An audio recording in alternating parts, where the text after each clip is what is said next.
There's no need to bash because these are great bodybuilders, and this is the best bodybuilders in the world right now. What I see some people saying is just an opinion. Older generation versus new generation conflict that we've had the last few months.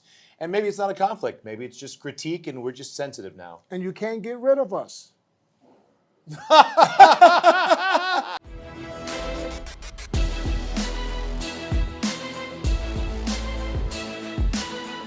Athletes and fans around the world, welcome to another episode of Primetime Muscle. I'm Tim Wilkins. Joined this week, we'll get to you in a minute, my co-host, to our other co-host, Dennis James. Thanks for having me back. Dude, well, is that always a pleasure, man? We got so much fan mail we didn't have a choice. They said, bring Dennis back. We love Dennis. Dennis rocked. He was amazing on the show. I like that somebody already put my name here right in front of the seat, so I know where I'm going to be sitting. Was it you? I don't know. It had to be somebody. There might be some fans in here. Well, it is amazing to have you joining us. You have the Menace podcast, so you're such a pro in that seat, man. It's good to have you with us. We're just trying to be as natural as possible. I'm trying not to fake anything. There's no script. We have a lot of content thanks to our federation that we get contents on weekly basis that we can talk about. Well, someone who breaks off script whether he wants to or not, because he is uncontrollable. Terrence Kilgindy. Yes, I'm here. And I think we want to be as authentic as possible. There's a lot of fake stuff on the internet. Like you said in previous shows, we cover women's bodybuilding, we cover women's physique, we cover figure, and we cover some of the most controversial topics that nobody wants to talk about. We're going to do it today, Tim. This is a topic, you and I talked about this on the phone a few weeks back because it was all over the internet for about 6 weeks, but it's become the new thing. I get it. There was a golden era. I get it. There was an iconic time for an iconic physique. But the older generation bashing the younger generation has taken a turn. I personally, I think it's gone on long enough. Well, it sounds harsh when you said bashing. Is there any specific? Was there anything going on bashing that I missed? Yeah, there is. We'll talk about. Sean Ray said about Carlos Thomas Jr., retire. I'm not quite sure Carlos took that well. We talk about Bob Cicherillo saying that Nick Walker has an H shape and he's going to call him 8th place at the Olympia. We talk about Lee Haney saying that the bodybuilders nowadays don't look as good as they did in the past. There's plenty of people that have criticized the current bodybuilders, and they have the right to do so, right? Let's be clear about that. They have the right to do, and the bodybuilders, obviously, they're used to taking a hit, but when it comes from people in the industry, it seems like it's a little deeper. And Samson Dauda, he made a post. He goes, dude, we're trying here as hard as anybody to be bodybuilders. So it's a good point. We're going to discuss. I don't want to lose lots of followers on this one, so I'm going to let you start. I'm going to let you start, but I got to ask because this is a prime example. You are a prime example. These guys have to compete against the guys they have to compete against. They have mass monsters on there that are shorter, thicker, wider. And Lee was quick to say, hey, shorter guys should not carry that much mass. Go back to your day when you had to compete against Ronnie and you said, you know what, I might have to sacrifice some lines to have enough size to stand next to the Big Nasty. Yeah, I didn't think I was going to sacrifice lines. I just found out that I did. That's why I thought this was a mistake. And I see some of the guys make that same mistake today, which I think shouldn't happen because it's been so many years where we saw that just because you're the heaviest doesn't make you the best. So, and I don't think that anybody's bashing the guys today because there's no need to bash because these are great bodybuilders. And this is the best bodybuilders in the world right now. What I see some people saying is just an opinion. And this opinion anybody can have an opinion, of course. And when Lee Haney says that the bodybuilders today doesn't look as good as in his time, then that's his opinion. And I'm sure he's not talking about every single one of them, but it's just, the standard of, let's just talk about condition today might not be the same as 20 years ago. Now, I'm not saying these guys don't get peeled because we have Hardy, we have Nick, But it's not what it used to be, where you could guarantee that the top 10 all be in shape. Today, you don't see that. In the top 10 at the Olympia, you'll see 3, 4 guys that nailed it, and the rest is, they just missed pulling their water beat. hard on Friday night. Yeah, so I think that's what he's referring to. It's not like nobody's trying to bash these guys because, listen, I know exactly what they got to go through. And here's the thing. Whoever wins the Olympia, that's who they chasing, And if, I see a lot of people criticize Samson for not being really in Olympia condition. And he still wins the Olympia. Yeah, because it's the best body they had on stage that day. That's just simple as that. So if anybody wants to complain, they want to bash, they need to bash the judges because the judges decide who wins the show. And here we have a judge right there. So let a judge explain what the issue is. Let's get a stick and hit him till the candy falls out. What just happened? Dennis James is right. Dennis James is right. If you don't like the bodybuilders that are winning the shows right now, you need to come after me. You need to come after the judges and say, why did you guys vote for that guy to be the Mr. Olympia? And we judges will tell you, because he was the best one we had. Let me tell you, in 1997, Dorian Yates won the Mr. Olympia with a torn biceps. Was the internet going crazy? We probably didn't have internet. Ronnie Coleman, 2002, he wasn't feeling well, the stomach was blown out, and he won. Did the internet go crazy? Possibly.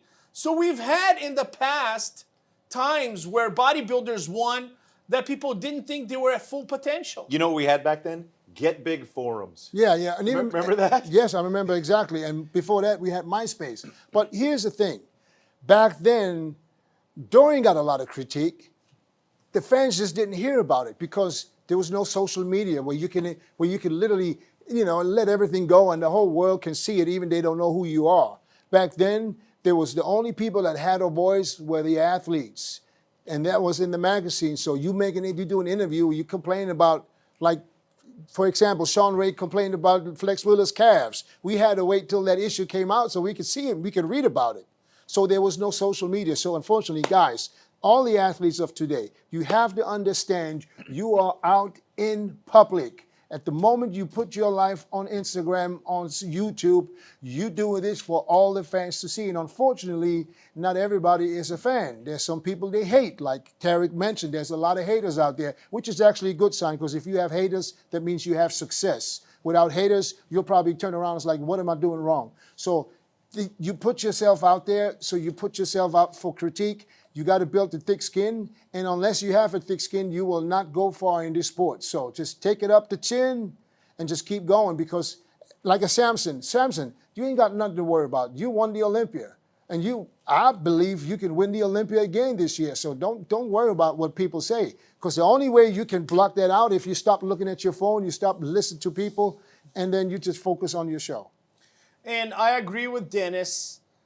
Maybe, the internet has made a lot of bodybuilders nowadays sensitive to a lot of these attacks. I think Sean Ray has the right to say, I think Carlos Thomas Jr. should retire. I might disagree with it. Carlos might get angry, but Sean Ray has the right. Yeah. That's his opinion. Bob Cicherillo said, Nick Walker has H shape, right? He said at Cutler Cast, has an H shape. I don't think he'll ever win the Olympia. And I'm going to be announcing him in 8th place. I disagree with Bob. Fundamentally disagree with Bob, but Bob has the right to say that. And Lee Haney also has the right. The key question is, have the bodybuilders nowadays become more sensitive, or the pressure is so big on the internet that you got to take in consideration, right? Phil Heath, he was the first one to suffer that pressure. When he won his 7th title, he tied Arnold Schwarzenegger. He got on his phone, he did a live, and he responded to Louis Marco, who was one of these trolls on the internet, talking about, what do you have to say now, idiot? I made all this money. And a lot of people were critical of Phil, and Phil himself said, maybe I should have taken a different direction here. But God, we are not in their position, right? Right. I mean, I'm a judge, I get criticized. Sometimes people send me nasty messages, but to be in maybe Nick Walker's shoes or Samson, maybe it's different. The best response for these guys to any negative comment is no response. As soon as you respond, it doesn't matter what you say, you light that thing up with more fire. Immediately, even if it's just a clown emoji, now you going into a conversation with someone you don't even know who that is. Now, I don't mind the WWE aspect of promotions. You troll a little bit, everybody's got a fire going back and forth. Chick says this, Nick says that, and half the internet's on Chick's side, and half the internet's on Walker's side, and everybody's all fired up. I love that going into the sport. What I have a problem with is, generationally, guys duking it out. There is no comparison from generation to generation. And we can say this was the golden era. Well, those are the guys that they went up against. But you still had guys from this era that if they went back to the other eras, or guys if they went forward, wouldn't be in the middle of a classic physique call-out. That were open bodybuilding champions back in the day. Things have progressed in such a way that it's hard to look forward or back and say the best, the best, the best. This guy sucks. This whole thing needs a reset, because that's been the big theme. We need a reset. Well, NASCAR's not going back to 120 miles an hour where it was safer. It goes 200 now. To that, yeah, for that specifically, when he said bodybuilding needs a reset, I don't agree with that, because I don't think bodybuilding's been ever more popular than it is right now. And it shows in all the categories and in the competitors. Look at how many pros we have in the world now compared to 20, 30 years ago, which takes me to another point, though. So I don't think that bodybuilding needs a reset. I just think that bodybuilders should focus more on condition. I'm not talking about classic now. I'm talking about open bodybuilding. They should focus more on bringing that condition that everybody's looking for, because every year we say the same thing when we predict shows. We always predict by everybody coming in at 100%. Never happens. So it never happens. That was never the case back in the days. You know for sure when they come into the athletes meeting on Wednesday, you see their faces sucked in. There's no question that they're in shape. So I just think that they should just basically focus, bring their condition back, and then let the chips fall where they may. And bodybuilding is safe. There is no need to reset anything. Here's my question to both of you. When some guy in the internet criticizes Derek, Nick, or Samson, I think those guys, they ignore it. But when they get criticized by Lee Haney, by Bob, by Sean, it might hit a little bit harder, because these guys are technically their peers in the industry, right? That would be like me as a judge, somebody giving me a criticism. They're a 17-year-old kid in Brazil. It's easy for me to ignore, but what if it was an old judge that retired that said, well, Tarek doesn't know what he's doing. I used to judge a lot better. These guys don't know what they're looking at. I wouldn't take so lightly, because that person has done it. Does the weight of some of these guys criticizing, is it bigger? Should it mean more, or should they also ignore these guys? I'm in a difficult spot there, because I not only respect everything and the opinion of Lee Haney, but he said so much that I did agree with on that very same podcast. Like, the influencers have too much influence over our kids and our athletes. But it's interesting because he said something in a far better way than I said the exact same thing, and everybody went, hear, hear. So to have somebody with that magnitude say it, you're right, it does carry a lot more weight. And, there's also a theory going around, okay? Prize money has freaking exploded. The Olympia gives over $2 million. The Arnold is increased the prize money. Dubai, big money. Pittsburgh, 100,000. Some people said to me, Tarek, these old bodybuilders are just freaking resentful that we're making a lot more money than them. They can't stand watching us making a lot more money than them, being more popular than them. I don't know if this is true. I can speak on Now that. let's talk about that. I would say it's the exact opposite. Every time I hear that there's a prize money increase, I applaud these guys. I said, look at these guys. They're working hard and they're getting awarded for that. For us, I wish this would have been back then. We would be able to make more money. But it's good to see that this, and that's the sign, and that's the proof that the sport is evolving. It wouldn't even be possible to increase the prize money by that much if there was nothing coming back. So that shows us that there's no reset needed. We just need the competitors to be on top, and compete and go for that prize money. The only thing I don't understand, and I want to ask this to you, Terrence, as a judge, explain to me, how do we have 10 times more pros and we have less competitors in shows? Well, right now that we have more pros, we're turning more people pro, right? When we expanded to international shows, I could see the difference. When I started judging, we had the USAs, the Nationals, and the North Americans. And if you turned pro in these shows, you were really fantastic. Sean Roden turned pro in North Americans in 2009. Cedric McMillan turned pro in 2009 at the Nationals. 2008, Brendan Curry. What happens? 2017, 2018, we have the separation. In addition to that, we have new categories, right? Mm-hmm. So now we have more categories. We have a separation. Now we have pro qualifiers in Mexico. We have pro qualifiers in Turkey. Pro qualifiers everywhere, right? And these people are turning pro. Some of them that are turning pro are not as good as some of the guys that are turning pro. Vitaly Gudovito, when he turned pro in Brazil, he was ready to rock the world. Mm-hmm. There's a guy that's going to turn pro in Brazil right now in July. He's not ready to go to the pro stage. We have more pro qualifying events. And I'm going to be the first one to tell you, some of them are not ready to turn pro. But what is the option? You're in Germany.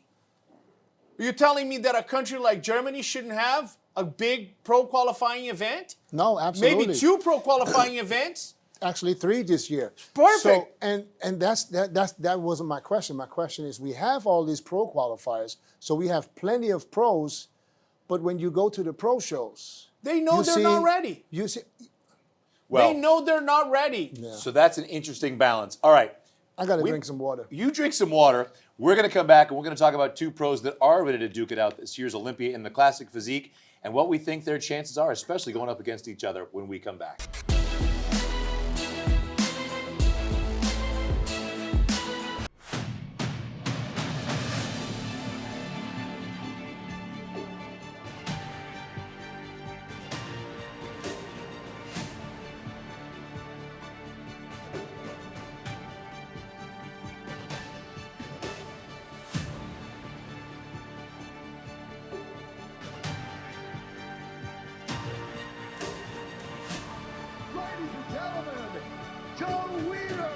Olympia Finals start now!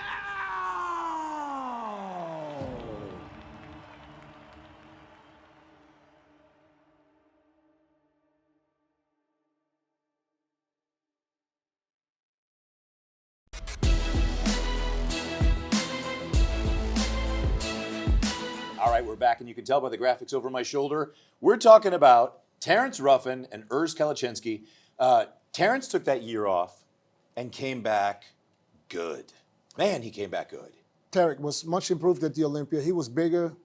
He was, actually, I think that was the best Urs that we saw last year at the Olympia. And, but nobody saw Mike Sommerfeld coming that year. So for Urs, of course, it had to be a little bit disappointing knowing that you're at your best and you thought you were right there to fight with Chris Bumstead, and it didn't work out for him. So Mike the Badass shows up and squelches everybody's party. Yeah. So Terrence Ruffin, though, year over year, huge improvements. And I think he still had some weight to go, quite a bit of weight, with the new standards and within his own cap. 2 years ago, I judged him at the Legion Sports Festival where he won the show against Logan Franklin. He went to the Mr. Olympia, and he did not look good. He took a year off. He showed up Pittsburgh, and he impressed the hell out of us. I think he's one of the favorites to win the show, and I think he's ahead of a lot of guys. If you look at his lines, he has better lines than most guys. The problem is going to be that when he was facing Chris Bumstead, Chris was outsizing him. It's almost like Mike Sommerfeld is even worse because Mike Sommerfeld is shorter than Chris and packs a lot of muscle. Sommerfeld is wide. He's got a wide back, he's got wide quads, and he comes in peeled. At the Arnold, he was peeled. That is going to be, he can beat Urs. He can beat Ramon because he has better lines. But Mike Sommerfeld is going to be a rock in his shoes, a stone. Ooh, that's a. So actually, let's start down here. We know Terrence brings probably the best posing now in the category, hands down. No doubt, It's best him and poser. him and Breon are the two artists in classic physique. Yeah. He is a tremendous poser. He has a small waist, flaring quads, nice back. The only problem is he might look small next to some guys. What do you think, Dennis? Well, when Terrence came out in Pittsburgh, and I saw that the weight that he put on, and I looked at him and I was like, because we all know Mike is the favorite, after winning the Arnold, the favorite to win the Olympia since Chris is no longer there. And then I said, who fares best with Mike? And I say that's Terrence, because shape-wise, they pretty much have similar shape with the flaring quads, with the lats and the small waist. So I said that Terrence will be the stiffest competition for Mike at the Olympia. But then I saw what they looked like standing next to each other. So it's, like you just mentioned, it's a massive size difference. And that's the only thing that can probably hold Terrence back against Mike Sommerfeld. But other than that, I think Terrence has a perfect physique with the perfect posing on top of it. And I think that's classic, 100%. You have to put a stamp on it. That will be the statue that I would use. An interesting thing, Mike Sommerfeld wins the Arnold and he's peeled.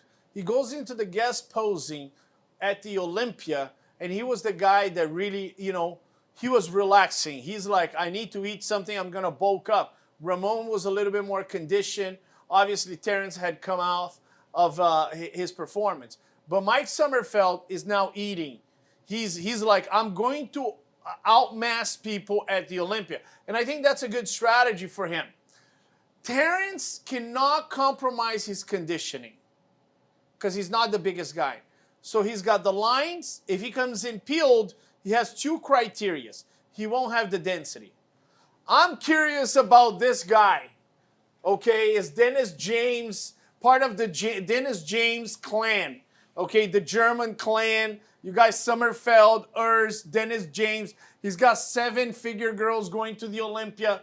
Talk to me about this guy, Dennis. Hop in there, Why Dennis. is he's looking like Marcos Rule in an off season? Yeah. Is that gonna work? I mean, I'm gonna go real quick backstory for Urs. I am in Germany, and I'm in my home gym from back in the days, and it's a bodybuilding club. And Urs was there. He was 19 years old as an amateur. He came to me and asked me if I can have a look. So I looked at him, and I literally looked, and I said, "You're going to turn pro, and you're going to make it to the Olympia."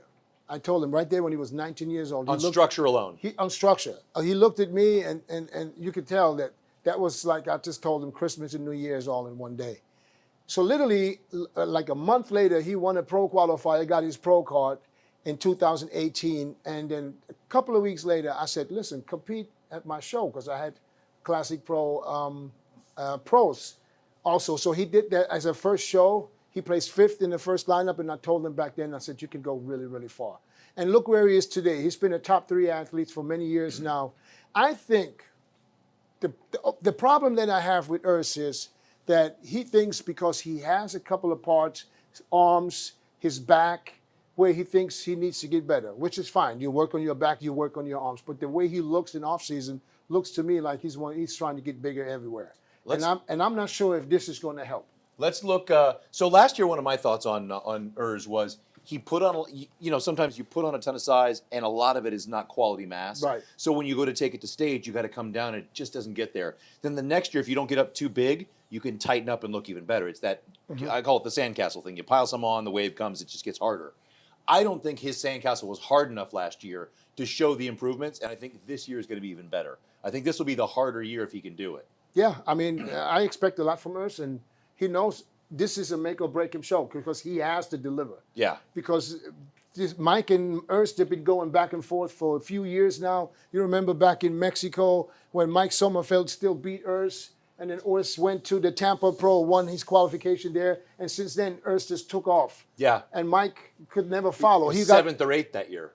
Mike got, he was 5th at the Olympia that one year. So anyway, so this last year, Sommerfeld just passed him. Nobody had him on the radar, and got second. Is there hostility between them? Because I heard that one guy said, I'm the best classic in Germany. The other guy said, you're smoking crack. Is there hostility between these two guys? I don't know, not in front of me, so I could see something like this happening because you're the one in Germany. You represent the country. You have the followers. You want to hold your spot, and so now Mike kind of took over, and he went on to win the Arnold. So that makes it even worse. So now Urs knows he has to come back and not only beat Mike, but possibly win the Olympia to get his position back in Germany. And yeah, it's a rivalry. It's friendly. I don't think they have any issues. They're not the best friends, but you have respect. I think we have to especially appreciate, now. Yeah, we have to appreciate we're in the only sport where we can see one of our idols on an expo floor and go, hey, Dennis, could you come in the bathroom and look at me without my clothes on? I mean, that's about as awkward as it could possibly get in any other sport. And our sport embraces it. Could you come take a look at me? Could you come see what I got? That's the story of my life. People stop me everywhere, airports. And I'm staring at a dude with an underwear. People are passing by going, that's a new thing in life. yeah. There's one thing about Urs Kalecinski that I love. Somebody asked me, who can be the next C-Bum? And I said, I don't think Ramon can be the next C-Bum. I don't think Sommerfeld can be the next C-Bum. I don't think Terrence can be the next C-Bum, regardless if they win the title or not. But I think Urs Kalecinski's personality can blossom into the next C-Bum. Yeah. I just love the guy. The guy has that personality. Yeah, absolutely. He has a great smile. He can smile even if he's mad. Exactly. 4 years ago, I asked Chris Bumstead, 4 or 3 years ago, who's the next one in line?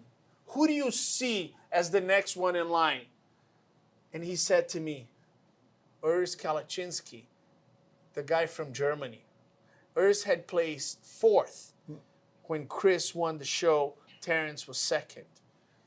Since then, Urs has placed 3rd, but he hasn't come up like Sommerfeld, right? Yeah. Sommerfeld came out of the gates in 2024 to tell the world, I am the next. He's got first place votes against Chris Bumstead. Yeah. There is pressure going to the Olympia on Urs Kalecinski. We're going to talk more about a couple guys that are going to shock some people this year. I'm going to go on record, because you usually put me there anyway, early, and saying that I think Terrence is going to be a wild card at the Olympia this year. What do you mean by wild card? Place him somewhere. Yeah. I put him in the top 3 big time, like top 1 and 2 gunning for the title. Let's lose some followers here, Dennis. Yeah. If you have to go top 3 at the 2025 Mr. Olympia, let's make some enemies. Who would that be?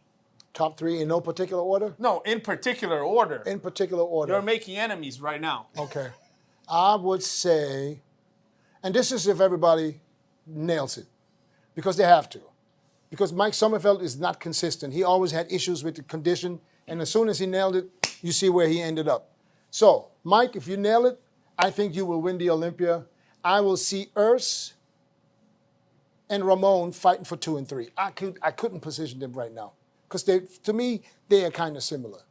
Awesome. If you are a Logan Franklin, Terrence Ruffin, or Matt Greggo fan, go right now to Dennis James' page and send your hate right there. Well, we'll save the rest of the Logan Franklin and Matt Greggo hate for this next segment when we come back on Primetime Muscle.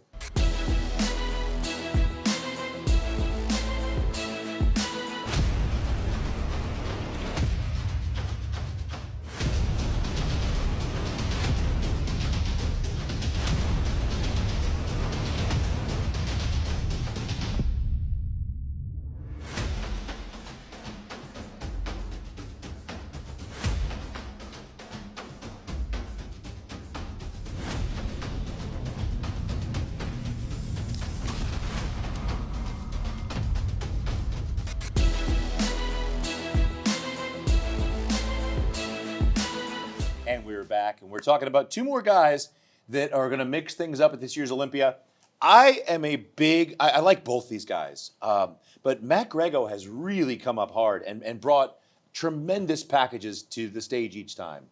Matt Greggo won the New York Pro last year. He won the Detroit Pro this year. He was at the guest posing in Pittsburgh. Logan Franklin really came out at the Arnold, placing second to Mike Sommerfeld.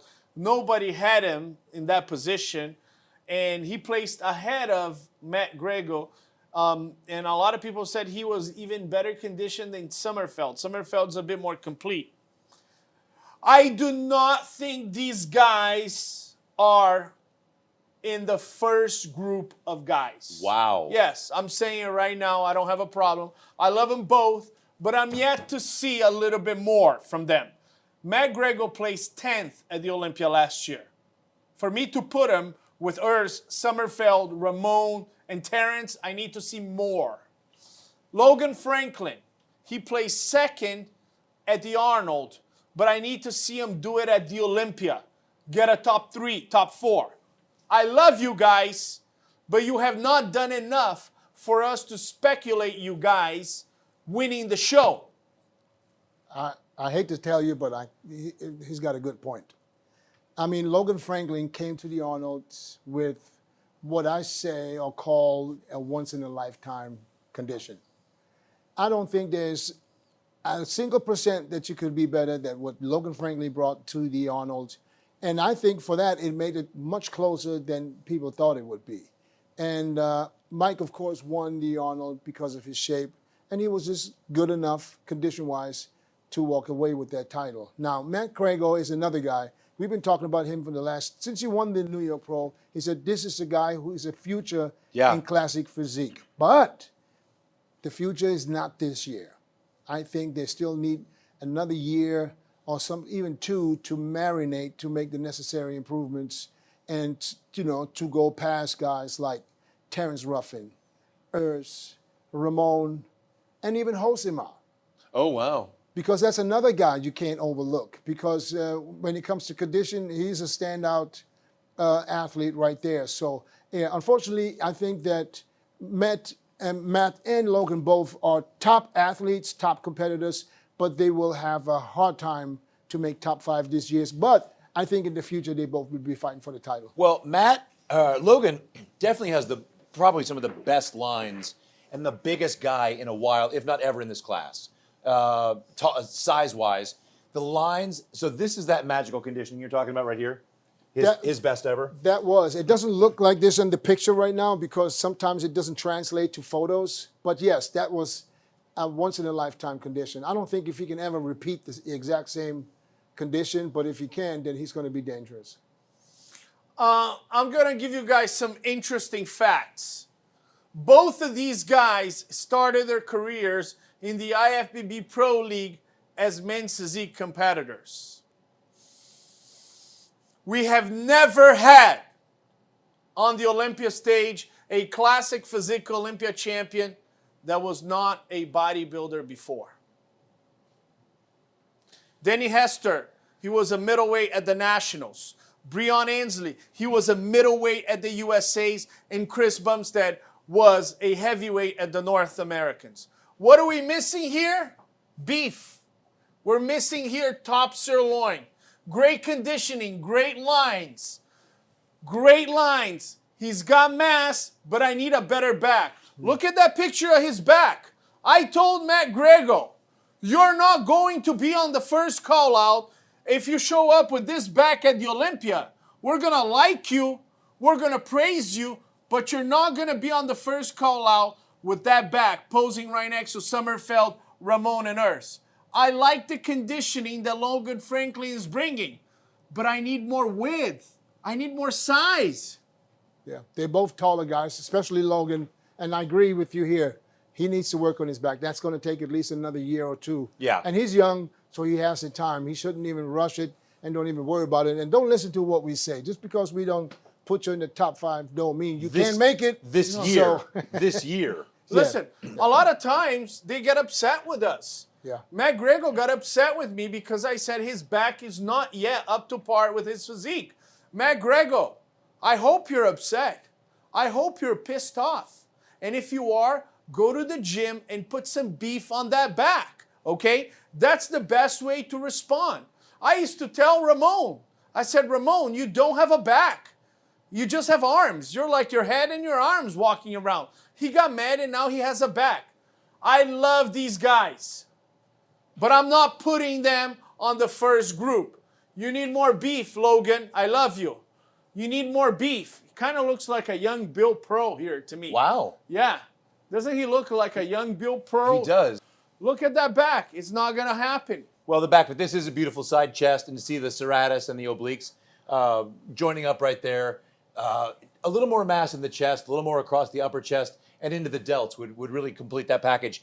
Balance top to bottom is nice. The quads, the hams, the glute attachments, everything flows really nicely for Matt. And I'm going to agree with Dennis. I think Josema might be ahead of him. Yeah, Yeah. yeah. I think Josema is a dark horse. Well, make your improvements, fellas. Show up, show those improvements, go back to the drawing board, and just keep packing on that mass. And Logan's got one of those beautiful physiques. How much more does he have with that height? I wonder what he weighed this year. I think that he found a coach in Patrick Tour and they found the formula. The formula is always to get in shape, because you don't really know what your physique looks like unless you're in real good shape. Yeah. Because even the 2-3 weeks out before, when you think you're there, there's so much where your body changes another 10-15% just shape-wise by getting rid of that last little bit of water, and that detail etches out even more. And people don't understand the difference of being in shape. Because if and for Logan to repeat that this year, it's going to be very hard.